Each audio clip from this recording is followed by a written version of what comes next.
Welcome ladies and gentlemen to the Robert Sheel Show. I'm your host Robert Sheel. Now before we go any further into the show, let me just explain the concept of the show. See, this show is like none other online television talk show of its time. The main discussion we do here is mainly about pro wrestling. Unlike those lame shows like the all caps Matthew Hardy brand show, or the extra lame WRZ online radio show. I mean, who watches that anyways?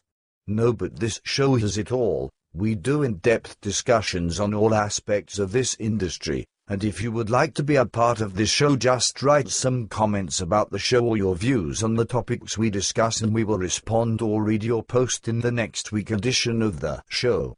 Now let's start the show, shall we? Now before I go any further, I know all you viewers have seen the WWE's top 50 superstars of all time list. Damn, that was just a sad-ass list. I mean, the only thing I could agree with that list is that Shawn Michaels was number one. Now I know that there's some of you out there who would say that Hulk Hogan should be number one, and that is a very good argument, but when you think about all the things that Shawn has accomplished in this industry, it is way above Hulk, and you could debate on that, but the thing I definitely do not agree with them on is to put Hulk Hogan at number 23. Now that was just disrespectful, which would lead some people to think that this list was created by Vince McMahon as a way to show his anger towards Hulk for going to TNA. Hey, that's just my opinion. We could all agree that list is straight up bullshit. Now another interesting thing that I would like to comment on is the extremely lame remarks that the Matthew Hardy brand show said when he gave his opinion on the state of the wrestling business.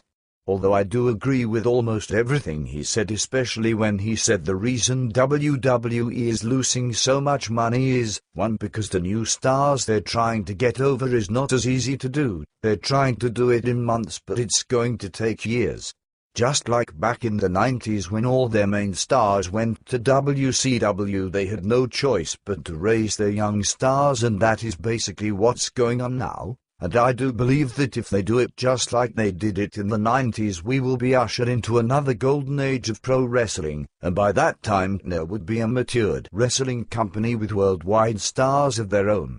Who knows, maybe that's the reason WrestleMania tickets are going so slow.